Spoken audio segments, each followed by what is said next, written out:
Hello and welcome to another Working Wednesday stream. I'm Mercy, your game master here at HereThereBeMonsters, and we're getting buckled in for an hour of focused work. We've got 30 minutes on the clock, and then we'll take a 5-minute break. Then we put 30 more minutes on the clock, and then we're out of here.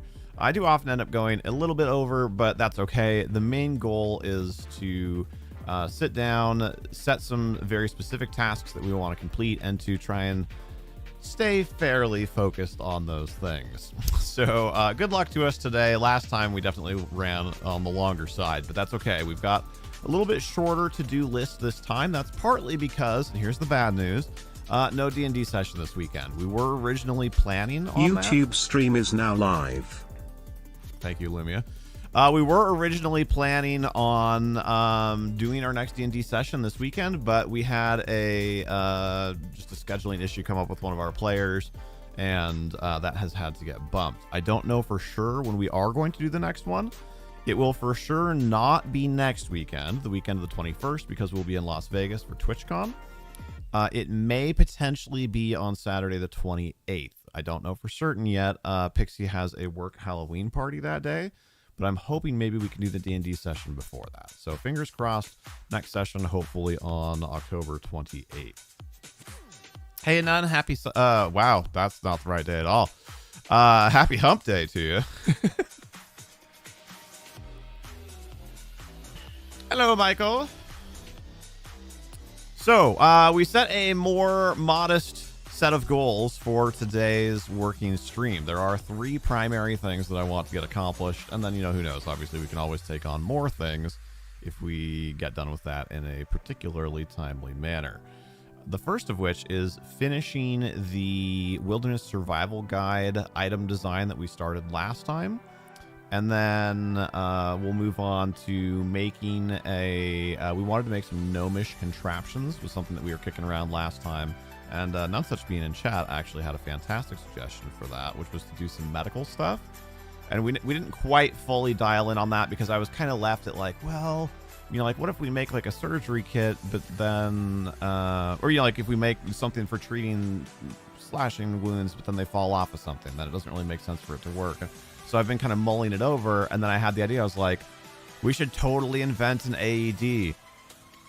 It makes perfect sense. And also with that kind of thing, I think it would be relatively easy to make it, you know, to kind of like control its value, so to speak, by making it one use. You know, like whatever chemical reaction results in the shock that shocks the heart, like destroys the device, or, you know, something like that. So that way we're not just giving like a huge, like insanely powerful item out. And then we need to figure out, actually for Michael in chat there, who's one of our players, we need to figure out how exactly we are going to handle our horse training for... one of these days I'll remember the horse's name, but I always have to look it up. But anyway, for the horse. I have done this before, although it was with a wolf that was being war trained, but the same basic principle.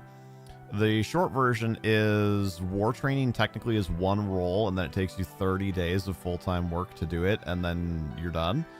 And you either succeed or you don't succeed, but like, that kind of thing really only works if you're doing time skips.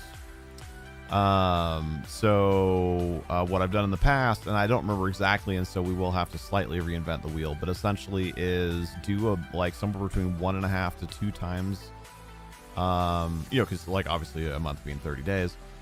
So if you think about it that way, that one roll was kind of representing 30 successes. So it's like full day work. So it's like, okay, well, if we make it 45 or maybe 60 successes and then just let them roll, you know, whatever, until they get 45 or 60, whatever we decide is appropriate successes, then I think we can break it down into more of a downtime activity. And that way we don't have, especially since right now we don't have any other players who really want a time jump, or any other characters that would benefit from a time jump. I think we can make it a downtime activity, and then also it's kind of something fun that we can kind of build towards, you know, and we'll kind of have a general idea of like when it's going to happen. Best used during a thunderstorm, right? So anyway, that was probably a longer summary than was needed, but that's kind of our summary of things to try and do for the day.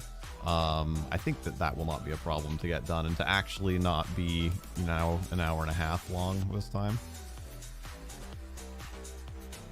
Hello, Lily. It will definitely be more than 30 rolls because the current system already encompasses 30 days worth of activities. So it'll be at least 45, but we'll that's probably going to be the third thing that we're going to do. It'll be a little bit yet. Let's get open the file we had for the Wilderness Survival Guide.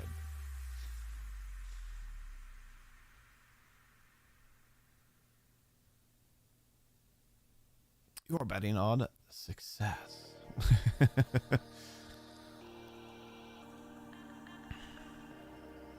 Yeah, I think in a vacuum, I would go with 60, but we also want to consider the pace at which we actually get sessions in and how many days of time we tend to pass during sessions. So anyway, we'll get to that later. So the Wilderness Survival Guide, for those of you that weren't here last time, is the next custom item that we came up with, and we were kind of trying to combine the idea of a like a farmer's almanac and then like a wildlife guide or like a park ranger's guide, that sort of thing. So this is what we had so far. So far for that.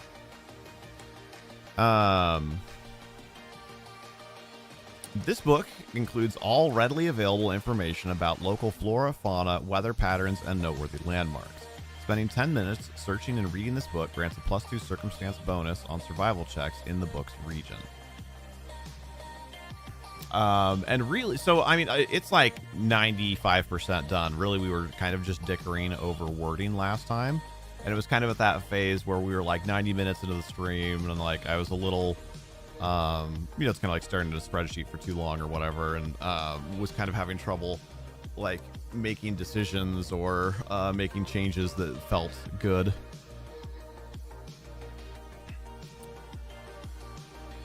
Now, that being said, when I read through it, that sounded fine. The main thing that we were hung up on is kind of the ending there. So spending 10 minutes searching and reading the book grants a +2 circumstance bonus. So that's all pretty standard wording for D&D 3X.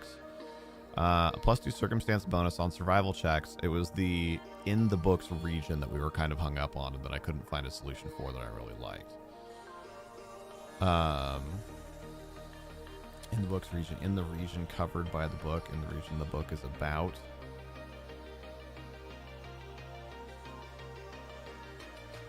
I don't want to spend too long agonizing over it, but I did just want to look at it with fresh eyes and kind of see if there was another wording solution that kind of jumped out at us.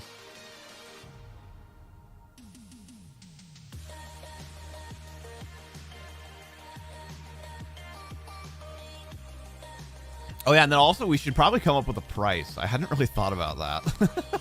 These items that we're inventing, because there have been a couple of others, should have prices also.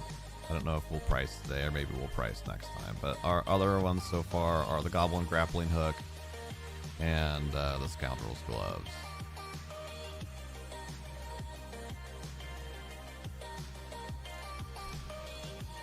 Region of Interest. Spending 10 minutes searching and reading the book grants a +2 circumstance bonus on survival checks in the region of interest. Yeah, I like that actually.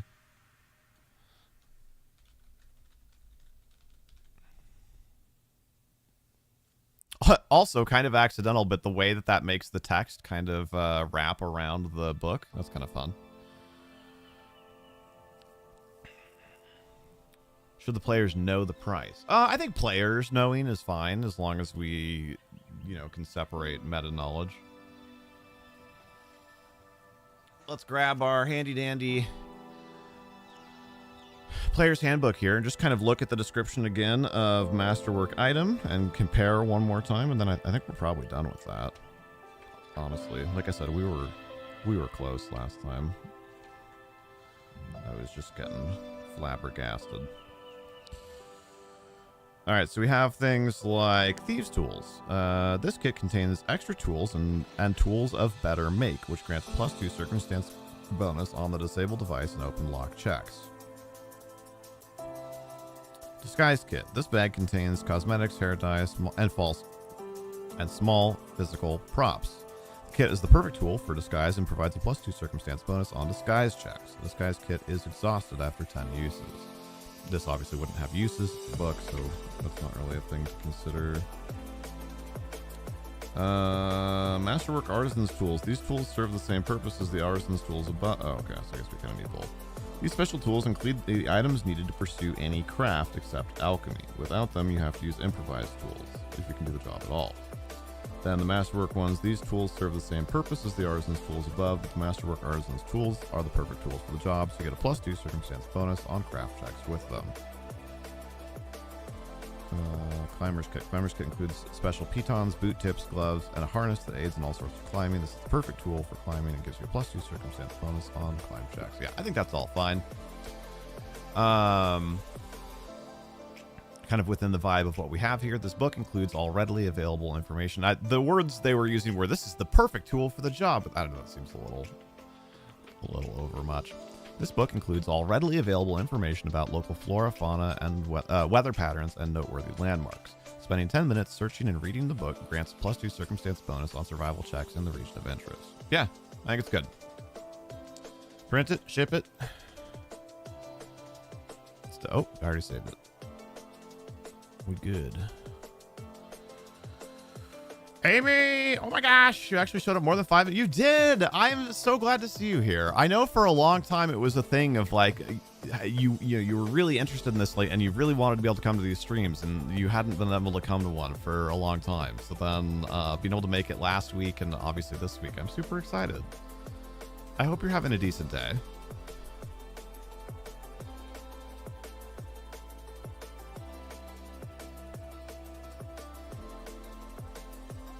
But you were always at work and on the desk, so you couldn't sneak in, right? It's the desk part that really does kind of make it harder. Wait, what is happening? Why did we end up in the subfolder?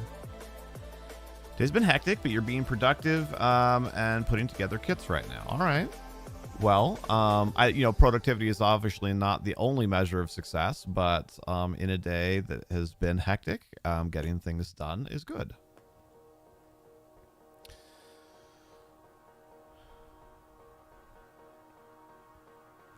So that makes our third custom item that we've made. I did already go through this. This will be very brief, but for those just tuning in or that have made it more recently here, we have the Goblin Grappling Hook, which helps with essentially scaling things. The Scoundrel's Gloves, which helps with sleight of hand checks to do sneaky things. And then the one that we just put the wrapping paper on was the Wilderness Survival Guide, which is our combination Farmer's Almanac and like Park Ranger's Guidebook.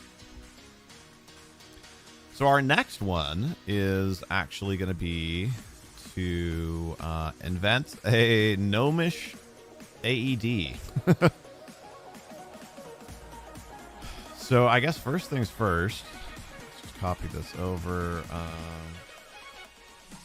I'm sure we'll dicker over naming for a little while here, but I'm just gonna call it gnomish AED for now.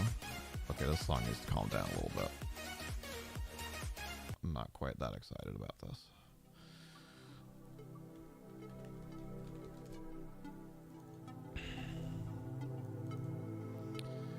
So I guess first things first, while I'm starting to spitball some stuff, I would love if you guys could throw at me any ideas that you have on what we could call a gnomish AED. The first thing that jumps out at me is something like heart restart.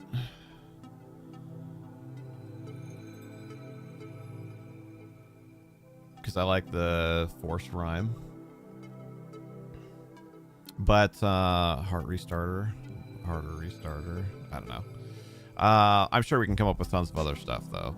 I guess as a quick rewind for anybody not familiar, AED stands for Automated External Defibrillator, and is the portable device used by medical first responders to shock certain dangerous heart rhythms and potentially revive a patient. The thing that actually brings people back, because CPR doesn't do that, you should still do CPR. You should learn how to do CPR if you don't know how, and then you should do CPR if it's needed. But the chances of CPR actually manually restarting a heart are incredibly, incredibly, incredibly, incredibly low. The purpose of CPR really is to keep oxygenated blood in a body until an automated external defibrillator can be administered. Is this supposed to stabilize people who go negative? That's kind of what I'm thinking. Not necessarily a healing device, although I might be willing to consider that. But yeah, mainly as a thing to stop someone from dying, from having the dying status. The Alivenator! I do kind of like it.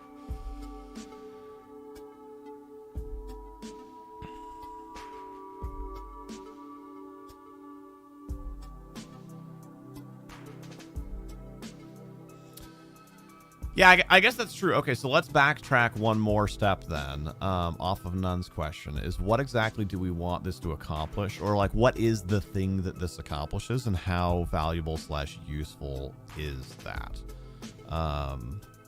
Like, kind of what's the power level here? So, right now, you can stabilize a dying character with a successful heal check. A heal check is a standard action. I'm pretty confident. In this case, it changes depending on what you're doing. But in this case, I believe it is a standard action. And then you make a roll. And then if your roll is successful, then you stabilize the dying person. Doofenshmirtz, right? So how can we modify that progression? Either it takes longer to set up, but it's guaranteed to succeed, or it modifies the stabilization check that the player is making. And then I think depending on that, then that kind of determines what direction we go as far as like how long it takes to use this item and how valuable it is and whatnot. It would be more in line with general masterwork tooling and whatnot to have it give a bonus on the roll, but I'm not necessarily opposed to it having an automatic success. I think if it gives a bonus on the roll, it potentially depletes a fuel upon use, but it could be refueled. I think if it automatically succeeds, it is a one-time use item. What sounds better to you guys?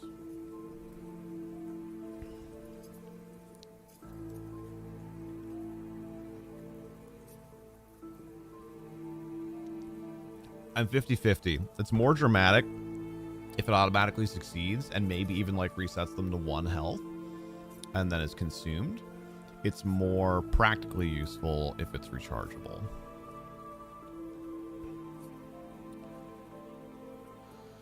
You'd have it be based on the Hollywood trope of an injection of adrenaline into the heart. We could. I was kind of liking the idea, especially since it's gnomish, right? And gnomes tend to be tinkerers and inventors and whatnot. I was kind of liking the idea of having it be some sort of chemical reaction that generates an electrical shock, since we know that that's like, actually a thing.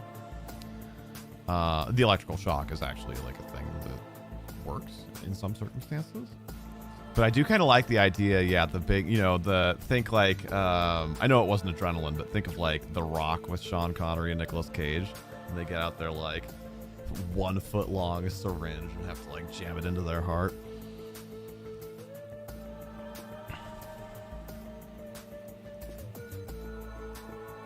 You could use ephedra, which could be plant derived. So I've actually never seen Pulp Fiction. I know.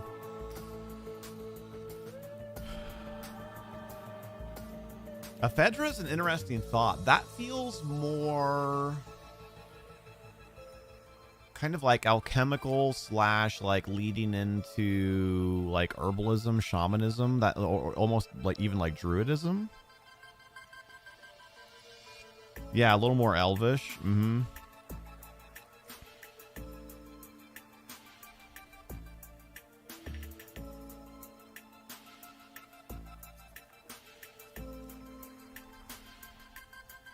Yeah, I still okay. So I think for functionally, I still want to go with some sort of a chemical electrical reaction. What?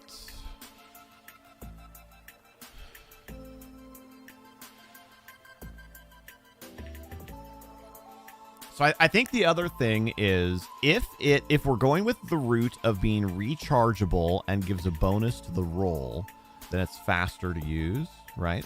Maybe it takes like one full round action or something like that. Whereas if it's an automatic success, in that case, we're kind of leaning into drama, right? Like how do mechanics play into that creation of drama? So I think it needs to be slower. If we're going with automatic success, then it needs to take, which is kind of weird because D&D doesn't really do multi-round actions too frequently. But I think it needs to take multiple rounds or multiple actions. Oh, what if multiple people could take the actions? So let's say it takes 3 move actions to do it, which means that one player could not do it in one turn unless they had like magical haste or something like that. But another player could run over and finish it. That feels nice and dramatic.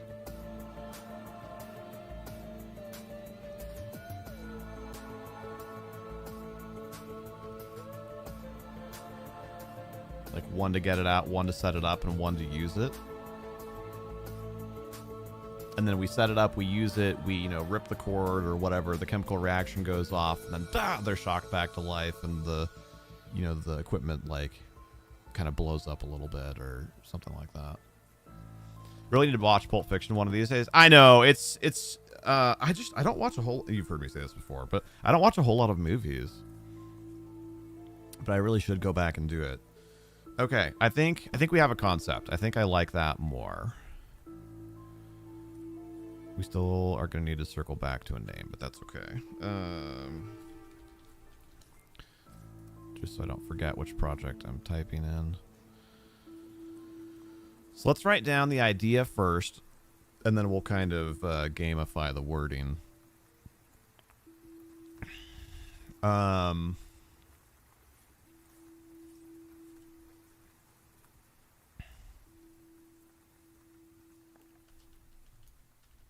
Immediately stable.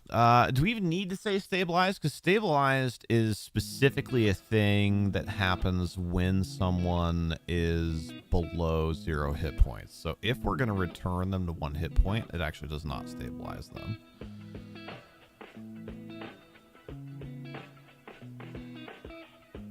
Ooh, should we go to 0 or should we go to 1? I think we go to 0. 0 is more dramatic. I'll explain why in a second if you're not familiar with 3x.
I think that covers most of it, right? Immediately sets the target's hit points to 0. Item is destroyed on use. Works via chemical reaction that creates electricity.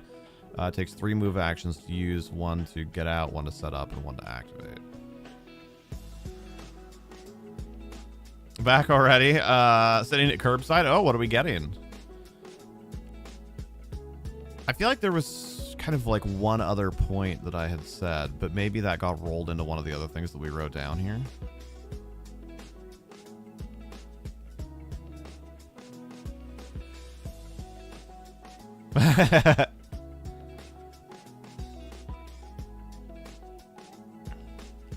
Yeah, it's all that jumps out at me. This is going to be a really difficult thing to find like a photo to use for also. All right, so why 0 hit points versus 1 hit point? Well, like I said, this is nothing wrong with a little McDonald's. It's a guilty pleasure we enjoy periodically as well.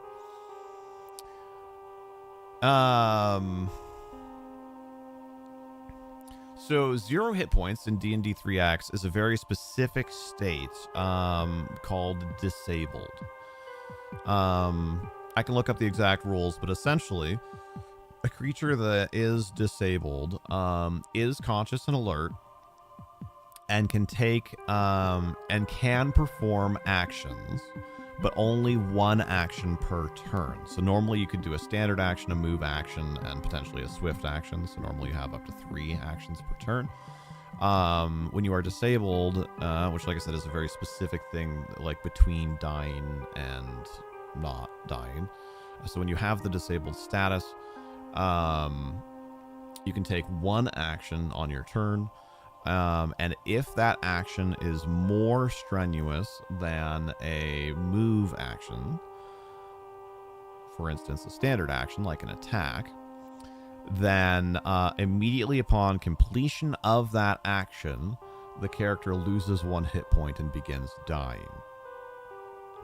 So like I said, this thing that we're creating, we're trying to mechanically kind of like create a dramatic situation. So like, yes, like can the party rush over, set it up, and use it in time is dramatic. But then also, like we get into this dramatic situation, or potentially, right? Who knows? Maybe we're using it to shock somebody after combat's over, or maybe we fell down a cliff and there's like no other danger, or like whatever. But you know, if there is in that case, right, you would just use it, and then the person is revived to 0 hit points, and they can act as appropriate for the disabled status. But if we're in combat, then not only was it dramatic, like did we get to the point where we could actually deploy this device that we have, but also now what does that person do, right? It's just like in episode 1, we had that really dramatic moment where Alandite was disabled and decided to perform an attack against one of the orcs that was, or against the orc that was still threatening Skabosh, Pixie's character. And he landed that attack, and then he like collapsed and began dying again. That was really dramatic. So yeah, so that's why I think 0 hit points instead of 1 hit point. We all know who it'll be used on. Could this item be used to create an electric shock chemically and cause damage to someone who isn't at 0 to 9?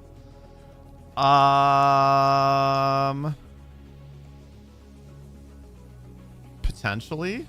I guess, of course, we have to think about player characters and their propensity for war crimes, don't we?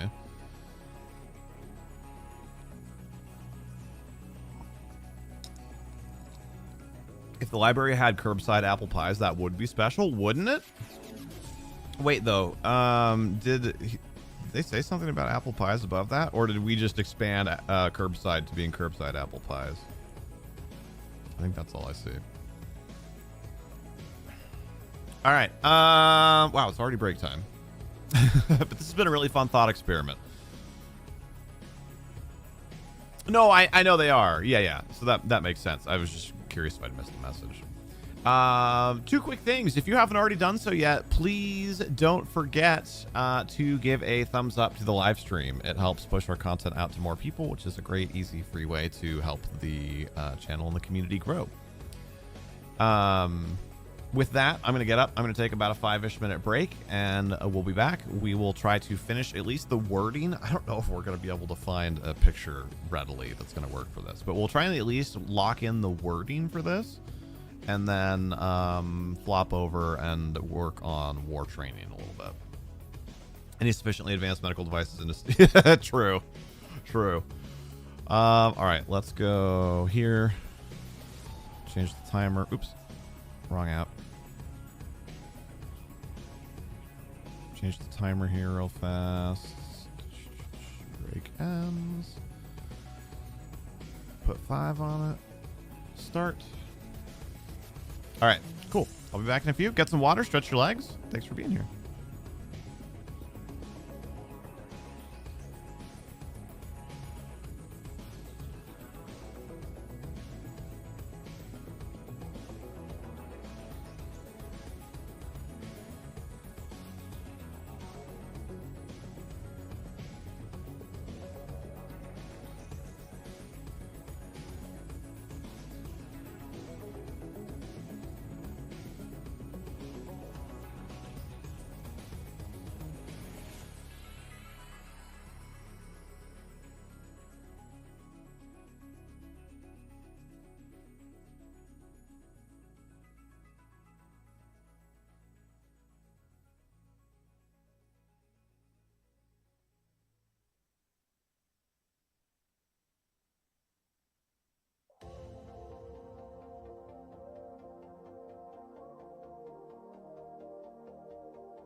All right, we're back.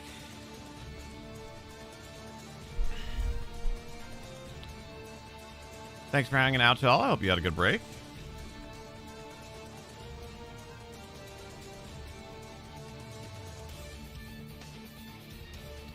Put another 30 on the clock. For Frodo! For the Shire! Alright, we get back out here. Also, why is that docked there? Can we put that literally anywhere else?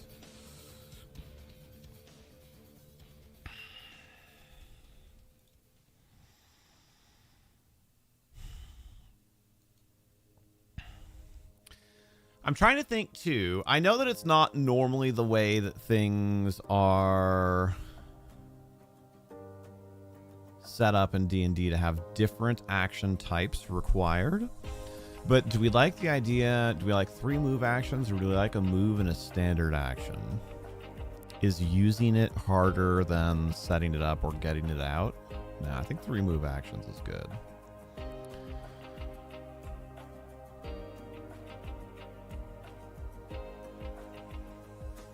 Because I'm thinking of it being almost like a ripcord kind of thing.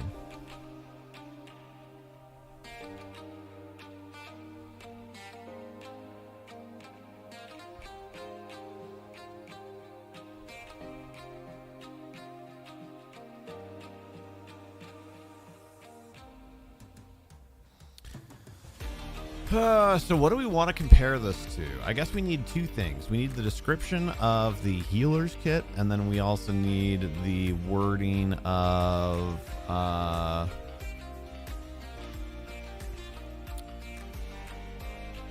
like the dying condition and all that.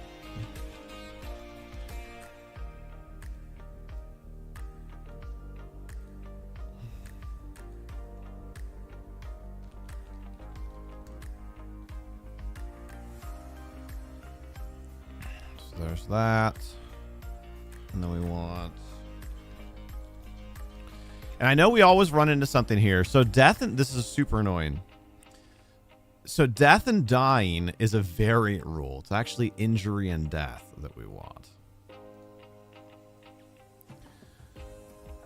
Which is the default status. The most common way that a character gets hurt is to take lethal damage and to lose hit points. What hit points represent? Hit points mean 2 things in the game world: the ability to take physical punishment and keep going, and the ability to turn a serious blow into a less serious one. The effects of hit point damage. Damage does not slow you down until your current hit points reach 0 or lower. At 0 hit points, you are disabled.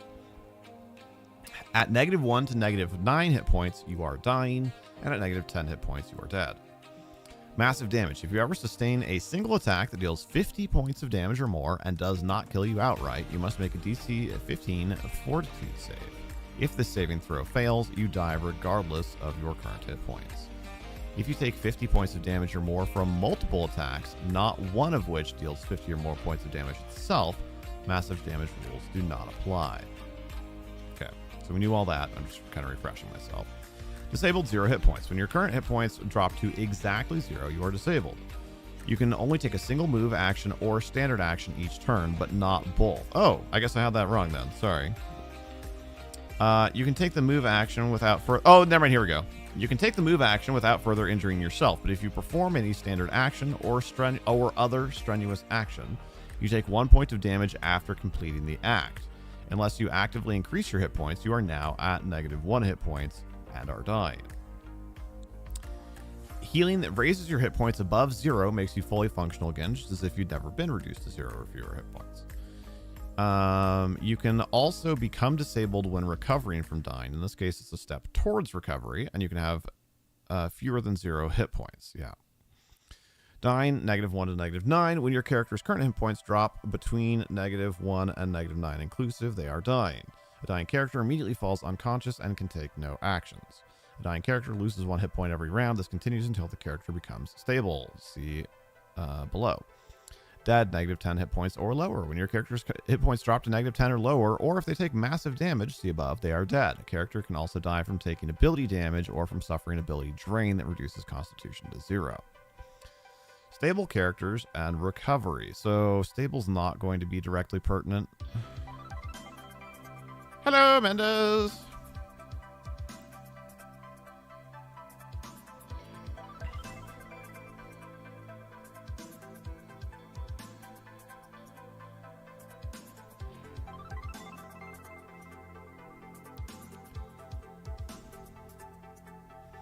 How's your day going?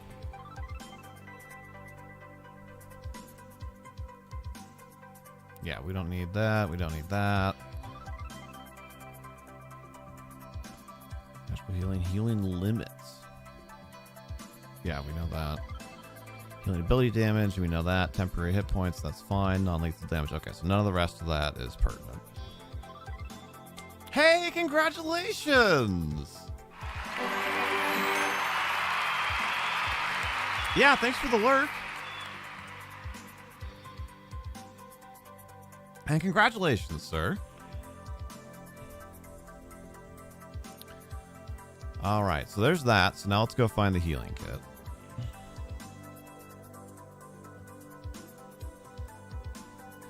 We've had a change.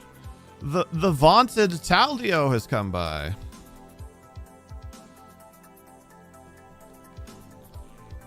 I'm assuming that's a device change.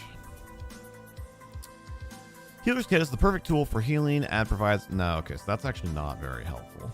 Pocket Necromancer. That's not very helpful because we're not creating that sort of tool. I'm trying to think if there's anything else that we should be basing our wording off of.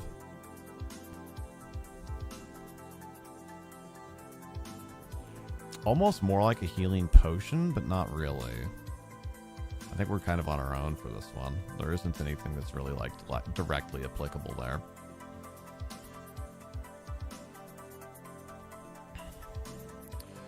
So, all right. So then I think we still want to try and keep kind of D&D structure, though. So we want up here we want a quick what it does, like summary of what it does, and then after that is a how it works.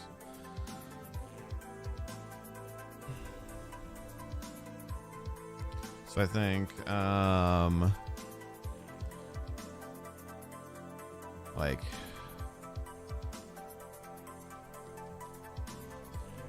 we want like this item. No, when used upon a dying character,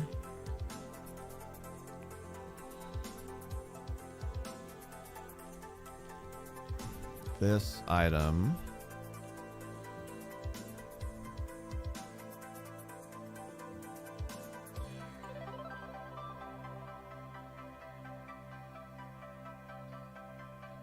I'm gonna have to tweak the wording.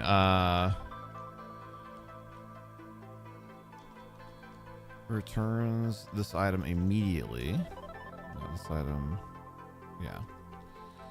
This item immediately returns the character to 0.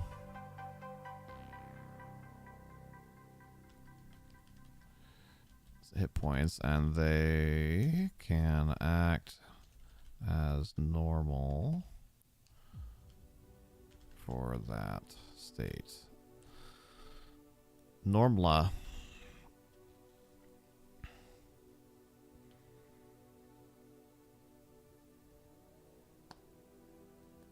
It is kind of a pocket necromancer, isn't it? So, okay, even so, I got pulled into from description to mechanics.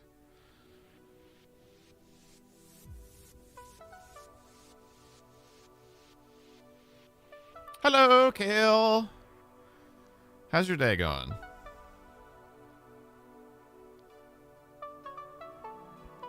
Okay, so we want to be really generic.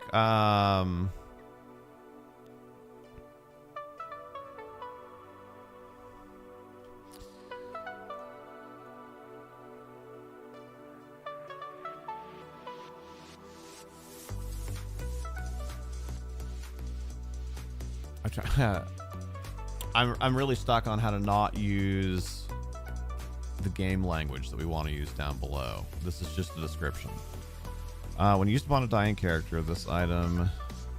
No, it's partly the wording that's throwing me off. The weird like half statement with the comma in the middle.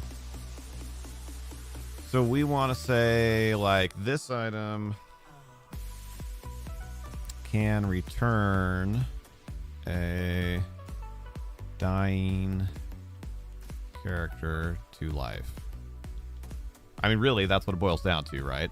Because dying and dead are different statuses. So it cannot return a dead character to life. It can return a dying character to life.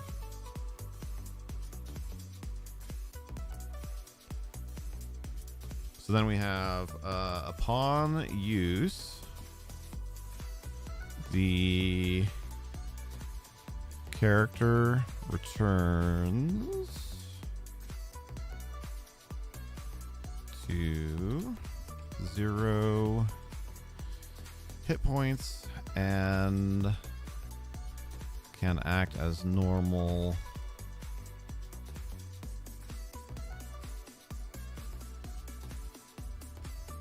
for that state. So that covers that.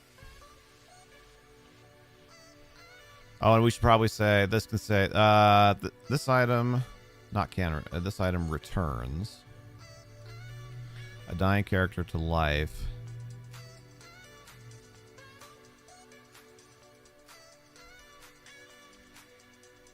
and wow, I cannot type today. Holy crap.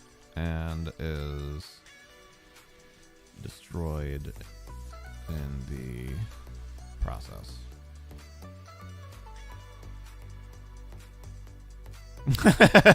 Mendez. So actually, Mendez, if you're here, I'd love to hear. We need an in-world name. It's a gnomish AED, but we need to come up with a name that makes sense in Rin/in D&D 3.5.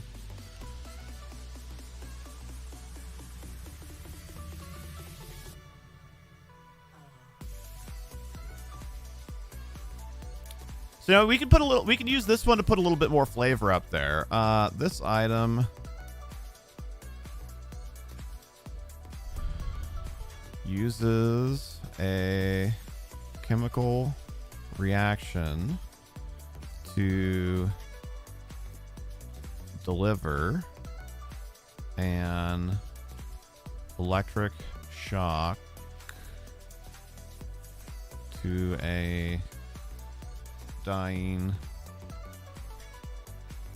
character that returns the dying character to life.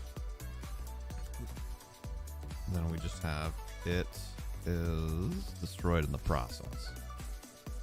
There we go. I think that's a little better. This item uses a chemical reaction to deliver an electric shock to a dying character. To create an electric shock? Nah, I think deliver's fine.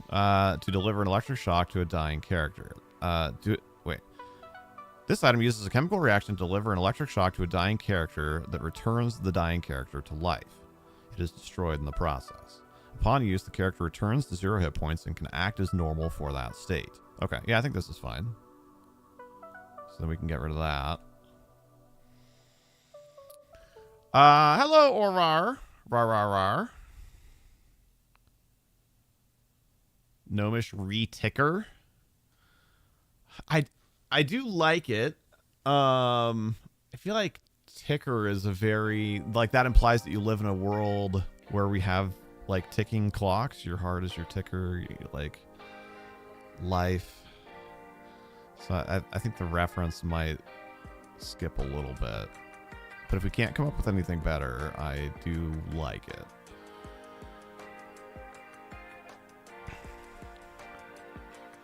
Electropampa. What?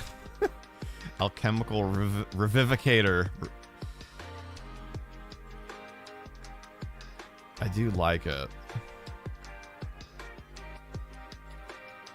I do kind of like actually putting gnomish in the word. That's electric pump in Italian.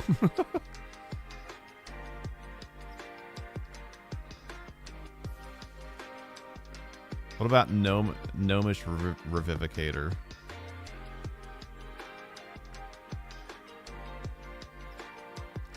Gnomish Reviver? Actually, as much as I like the the kind of whimsicalness of Revivicator, what about just Reviver?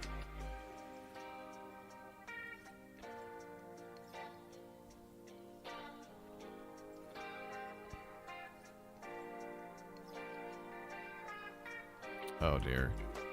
Sorry, I didn't think I was going to do that. Hold on. So I don't usually use screen share if I don't have to.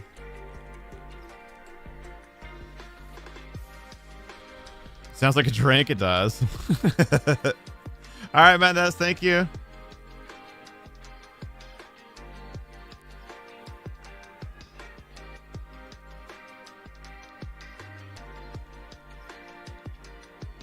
Or Revivificator. Sorry, there's even a whole nother syllable in there that I was missing there.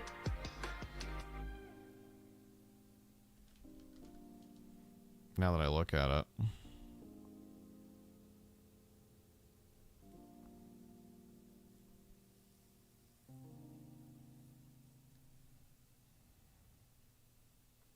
The not Dionator.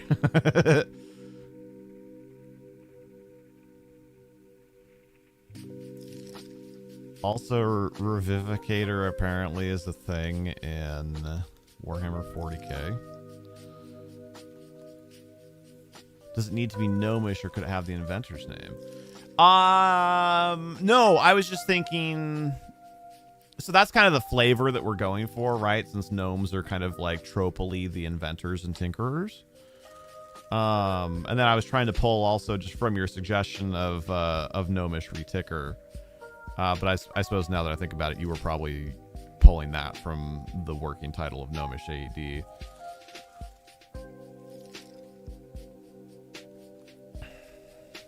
Yeah. That's a fun idea. I think that actually gives it an extra level of verisimilitude. I like it. And D&D already does that, right? We have Tasha's Hideous Laughter and, you know, all that kind of thing. That's a great idea.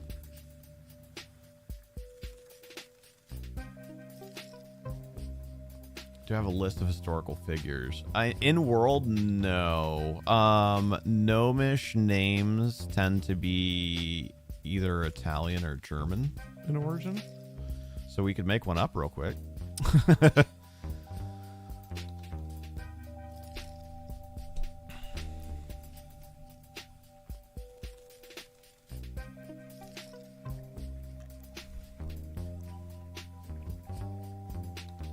That's true. That's true.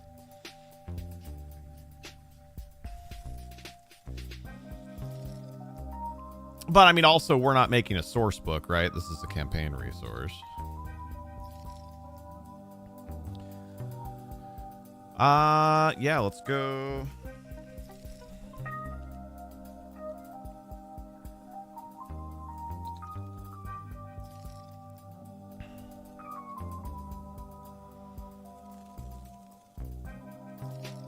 German names. Let's buck the trend. Right? It's easy to assume male whiteness. So let's find a female name here.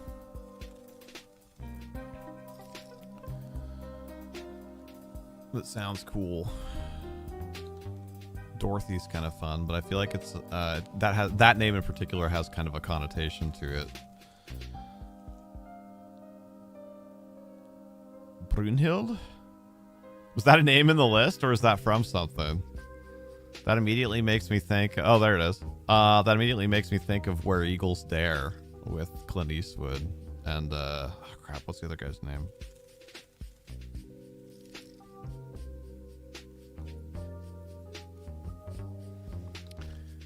Oh my gosh, no way. Brunhild is derived from the old German element of armor or protection, and hilt, which is battle. protection. I mean, it's a little bit of a stretch, right? But language does that. Like, not all definitions follow exactly.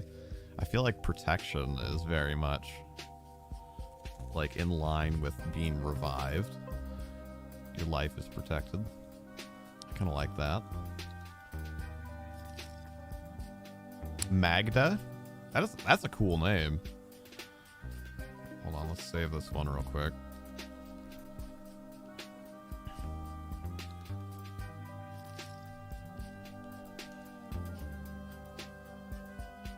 Short of Magdalene, yeah, makes sense.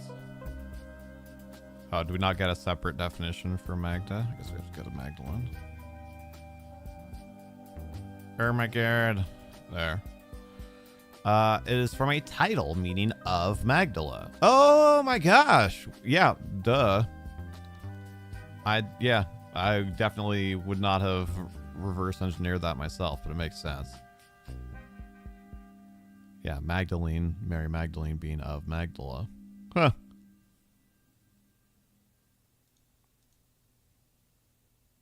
That was a fun little etymological stumble. I think I like Brunhild, though, which is probably way too rolled of an R, but I don't, not all names in my campaign have an inherent meaning like that, but I do look for them when I can. So then can we alliterate? Or sort of? What about like Brunhild's Lifebringer?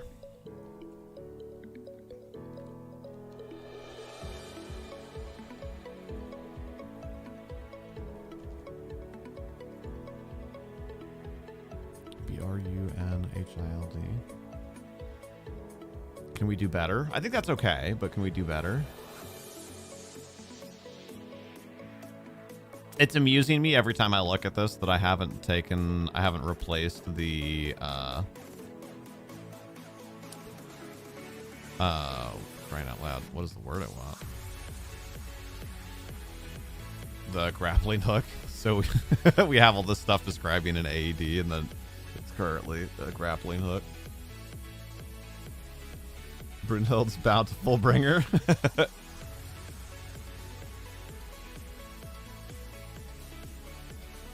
Let's go,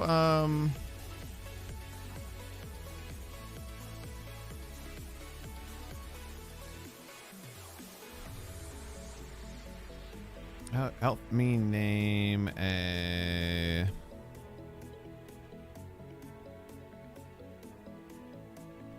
D&D item. We're just recreating the Brazilian butt lift. A D&D item made by a gnomish tinkerer named Brunhild that acts like an AED.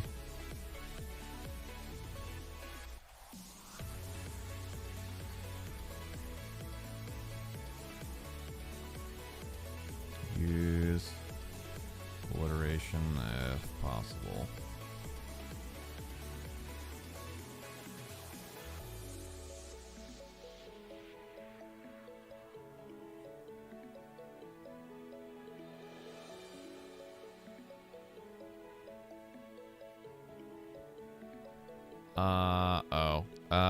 Give me a list of list of 10 options.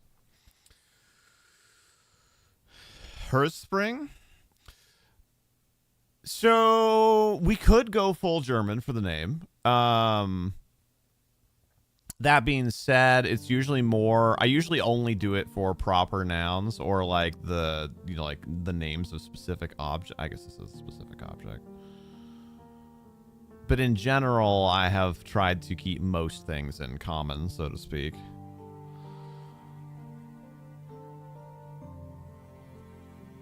Brunhild's bifocal blitzer.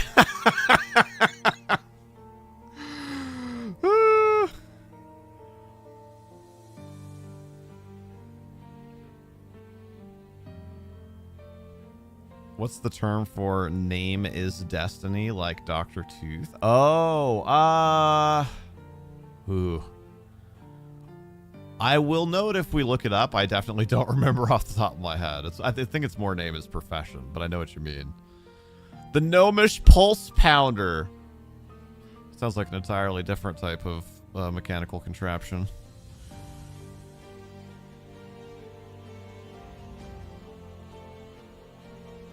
That's actually pretty interesting. Look at number 7. Brunhild's Lifebringer. That's actually one. That was what I had already written. That was one of the suggestions. I do also really like Lightning Loom, because it was kind of a two-parter. But I feel like it's just a little too obscure. I like the idea that Talio had of including the inventor's name instead. The Jolt Juggler. The Ticker Tamer. Hey, there's your ticker. The Thunderous Ticker Tamer. Sorry, I missed that part.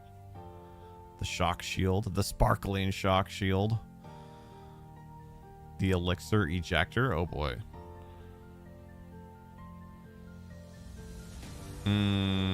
I'm sorry, Kale.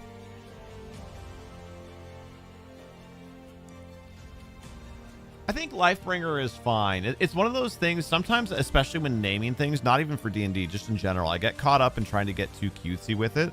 A good descriptive, like a name that is simple and that describes what it does is actually like the best for branding. I think Brunhild's Lifebringer is just good. Like that's the type of thing that like in world somebody would actually potentially name something. I think we might be over engineering a little bit.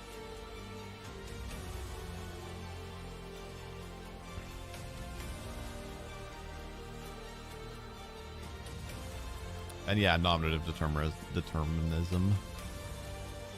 Brunhild's bring him back alive.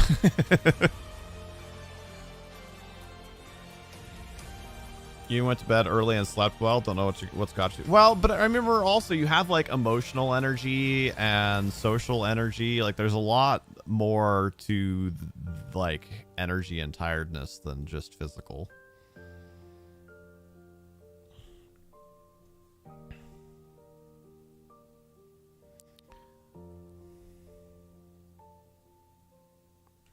So I think we want, in order, we want to list the actions before we list the outcome. So we want up here, deploying the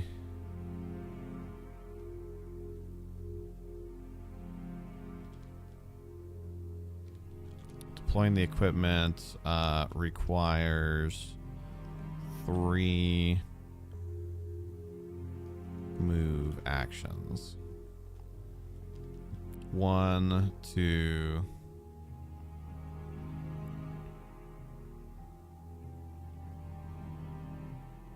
Get it out. We'll reword this next time. Get it out. 1, 2.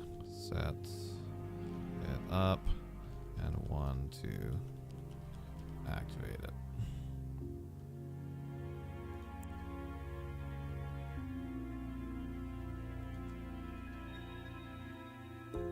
Then upon activation, right, if we're going to use that word. Upon activation, the character returns to 0 hit points and can act as normal for that state. Okay, I think this is good enough for now. I do want to at least touch on the war training. So I think we can leave this one, kind of like we did last time, we can leave this one in a mostly completed state and then put a bow on it next time. We've got the idea down. We've got the structure down on the wording. We'll just need to find a picture and potentially tweak the wording. What about 2 jarred eels? And if these, that'd be so funny. It's got this big, you know, this cool sounding name, right? It's Brunhild's Lifebringer. The famed gnomish inventor. And then it's just 2 electric eels in jars. You can connect one to the one up on the clavicle and one down on the opposite side.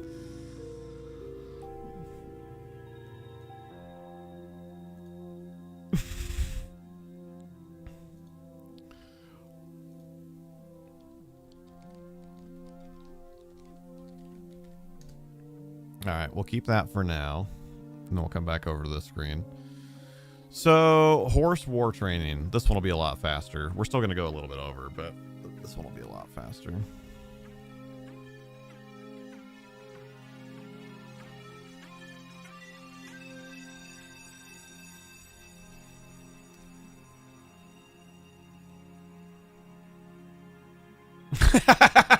Yes. Make a potato battery or a lemon battery or something like that. Go over? We never do that here. Exactly.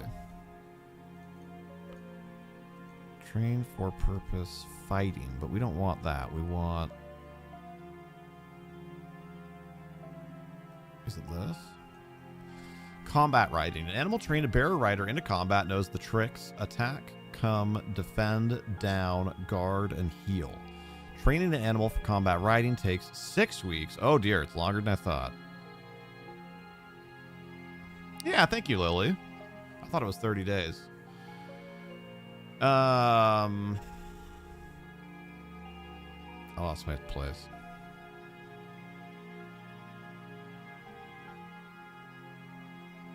Hold on. Training an animal for combat riding takes 6 weeks. You may also upgrade an animal trained for riding to one trained for combat riding by spending 3 weeks. Okay, I definitely forgot about that. And making a successful DC 20 handle animal check. The new general purpose and tricks completely replace the animal's previous purpose and any tricks that it once knew.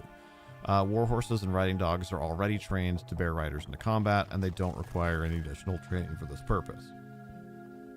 So for wording, for those of you not familiar with how handle animal works in D&D 3X, you train them tricks. And so really mainly what combat riding does is it just gives them a set of tricks.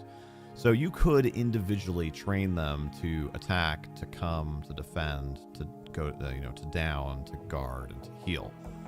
I'm assuming that would probably take longer than just combat training it, but also, and more importantly, an animal that does not have combat training requires special handling every turn in combat, whereas an animal trained for combat no longer needs that. So it frees up the animal's handler to take more actions on their own. 30 days is 6 weeks if you use 5 days to a week. I guess that's true. Yeah. So we're also going to have some converting to do, though, because in Rin we use the 10-day, not the week.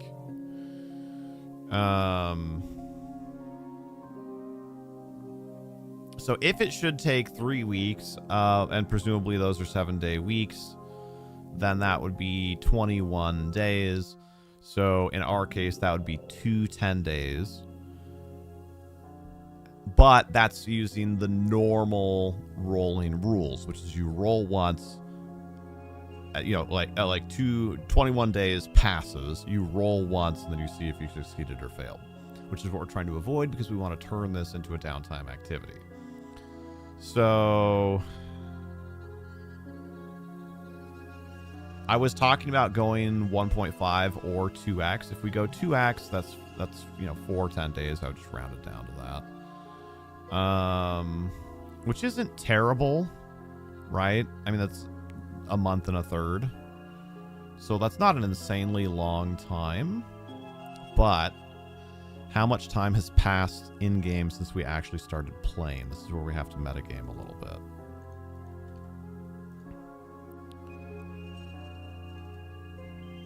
It is currently... Oh, wrong one. That's session notes from session 10. What the heck? Where? Oh, there's the D&D folder. Uh-oh, did I write session notes for session? Oh, yeah, I did. Okay. That would have been sad. Like a week? No, it's been longer than that. Not way longer, but it's been longer than that. It is the 22nd.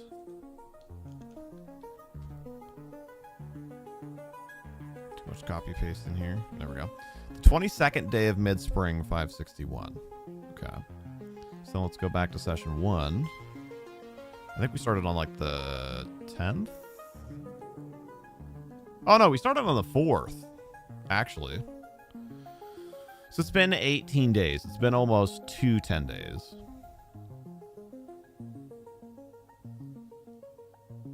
Still, that means 10 days. It would take a very long time. Now we are talking about playing D&D more regularly, so that will speed up that meta pace a little bit. Also, some of it depends, right? When we're having overland travel, mainly we're dealing with random encounters, weather tables, and then I don't fast travel, but at the same time, like if I'm not rolling for anything on my tables, we don't need to spend a ton of time with it. The current quest that the party's been tasked with is anticipated to take like 5 days or more, a minimum of 5 days. So, and some of that will probably be semi-fast travel, like I said, rolling for weather and random encounters and whatnot. Now, obviously, if we hit random encounters, then that slows us down, but no way to plan for that. I'm expecting the current adventure to take 2 to 3 sessions, and that would be 5 days.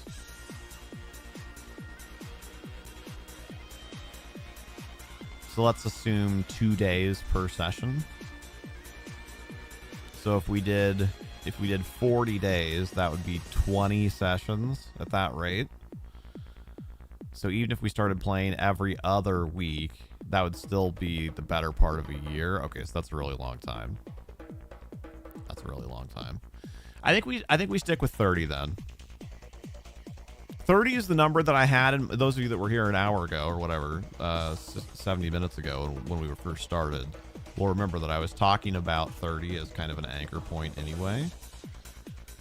And I think after the last 5 minutes of talking and thinking through this, what we ended up at is that 30 actually probably is a good fit. I think it makes sense.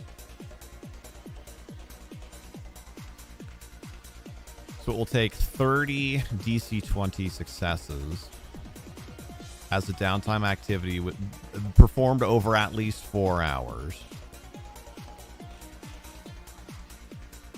to war train the horse.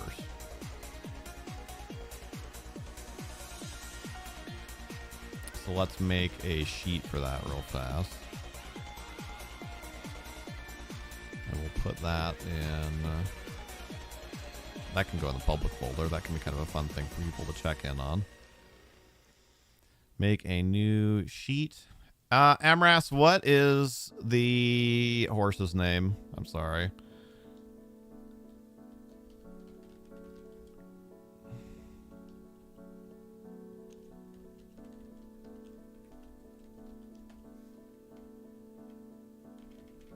That's right, Amina.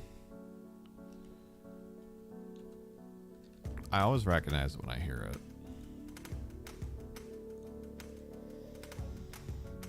And so you did kind of your whole thing, well, not whole thing, but related to this, was... Oh, did I close? I did close my notes. Hold on. Get back over there. God, I miss physical sometimes. You spent the morning of that last day, the morning of the 22nd, training Amina, right? Or maybe the evening of the 21st. I'd have to go back and look at that part. I want to say it was morning though.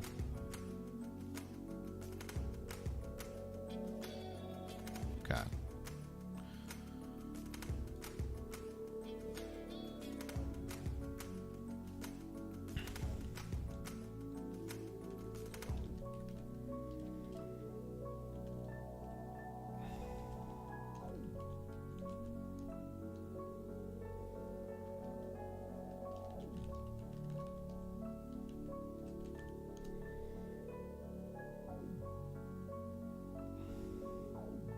Okay, really, I think this just needs to be like 2 columns. This doesn't need to be...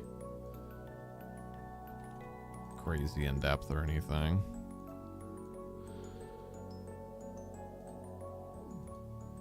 Merge, merge,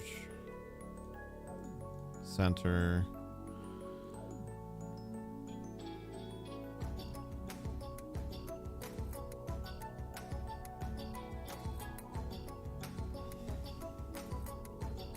Hey, Krez, yes, sir. Just winding down here, finishing up our last project for the day.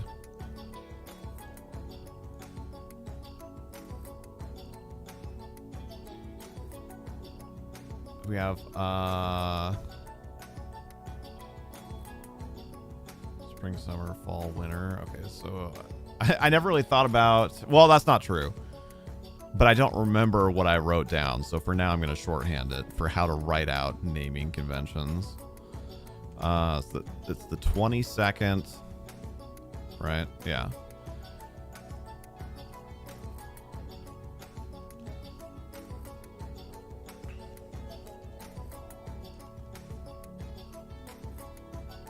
Pretty sure this is right.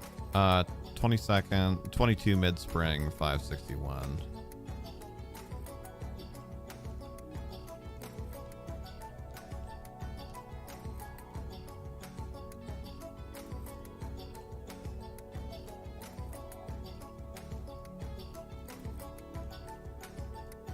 Oh god, don't do that.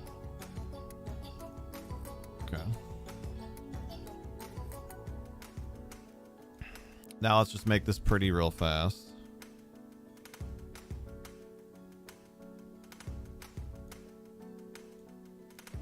I know you can't see what I'm doing. I guess I could show. Oh, nope, that's just kidding. I forgot I turned off OBS on that computer. That's fine. It's fine.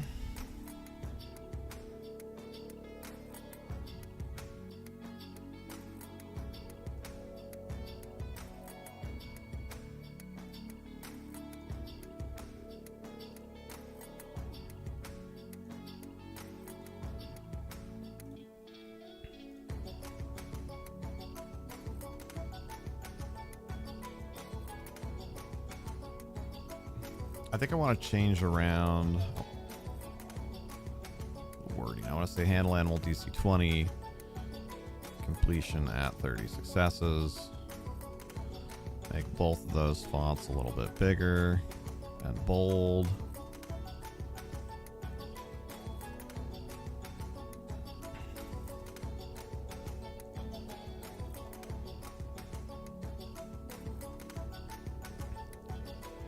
One more thing.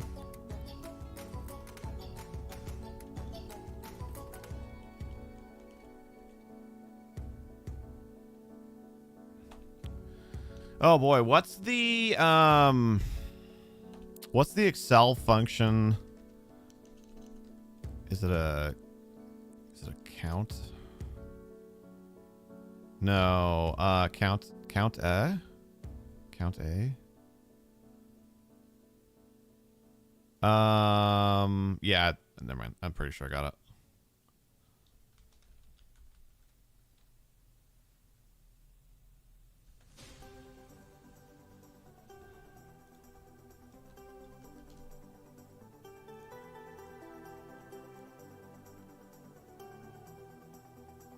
Count counts the amount of entries. I want to count the number. I want it to, within a column, or at least most of a column, within a range of cells, I want it to automatically update every time it sees the word success.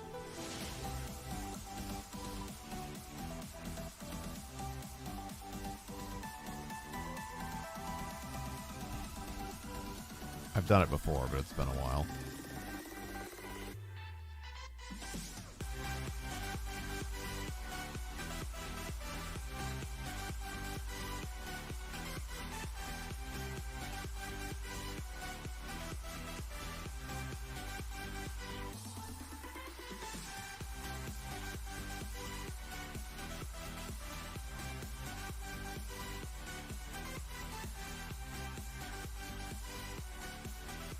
That's fine. I can turn that back on real fast.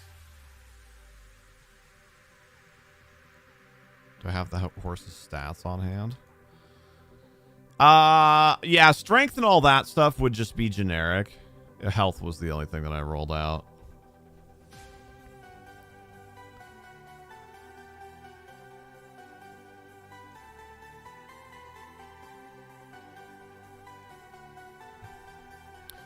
So I just want to be able to track when he makes successful checks. So it'll just be a date in column A, and then it'll either say success or failure in column B. And then I want cell B3 to update count if. Okay.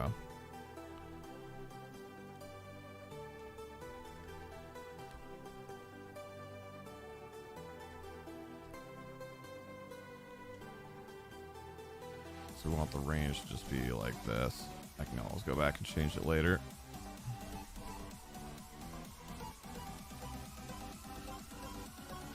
No space. Nope.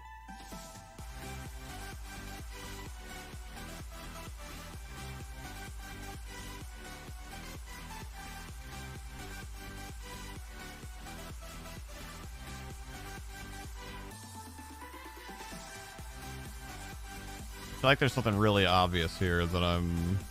Wait, it didn't save... Does it have to have the... Okay, I guess since we're not actually in Excel, we're in Google Sheets, maybe it forces the space. But still, what is wrong here? S-U-C-C-E-S-S.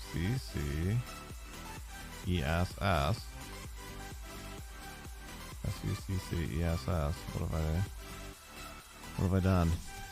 We're not done.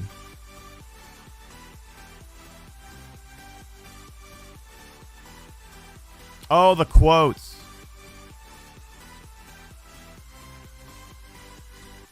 Yep, that was it. Thank you.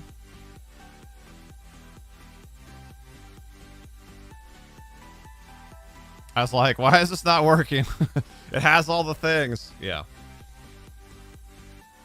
Cool. That's now in the public folder on the Google Drive for info about our D&D campaigns. Now everybody can keep tabs on how Amina's training is going.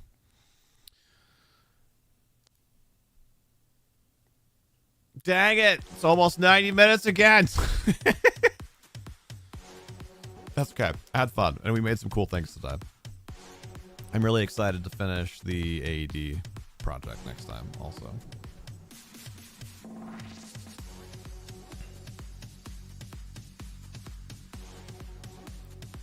Shutting various things down here.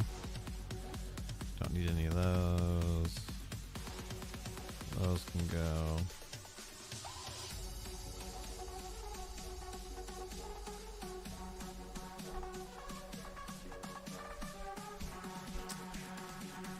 Well, kind of, yes, Krez, but specific to me because I have, focus issues, and just in general, we get to chatting and whatever else happens. For me, the goal is to actually use it as kind of a limiter. I like streaming. I like D&D. I like hanging out with you guys. So I could sit here and do this for 2, 3, 4 hours. Like, that's not a problem. But so it's kind of for me and also kind of for anybody else who might benefit from a similar type of limiting, to work within like a kind of set time frame to get things done, and then move on. So 90 minutes is kind of my hard stop. That being said, we did actually violate that last time for the first time ever. But also that was like the 23rd power hour. So we were under the hard stop on 22 out of 23 tries. So that's not too bad when you think of it that way. Yeah. Power hours going forward. So next week there probably will be power hour. That's the day before we leave for TwitchCon in Vegas, though, so we'll see. But probably yes, power hour next week. Probably no the week after. But maybe I'll flip-flop. Maybe we'll go no next week and yes the week after. I don't know. I got to kind of look at the schedule a little bit more and also make sure that we have a recovery day after we get home. And yeah, I'll look at it. But one of the next 2 weeks will have a working Wednesday and the other one will not. just keep an eye on schedule and Discord for that. Thank you all so much for being here. Next stream is tomorrow on Twitch in about 22 hours. I'm going to start my first ever hardcore EverQuest character. It's going to be interesting. Thank you so much for joining me today. And as always, take care and be excellent to each other.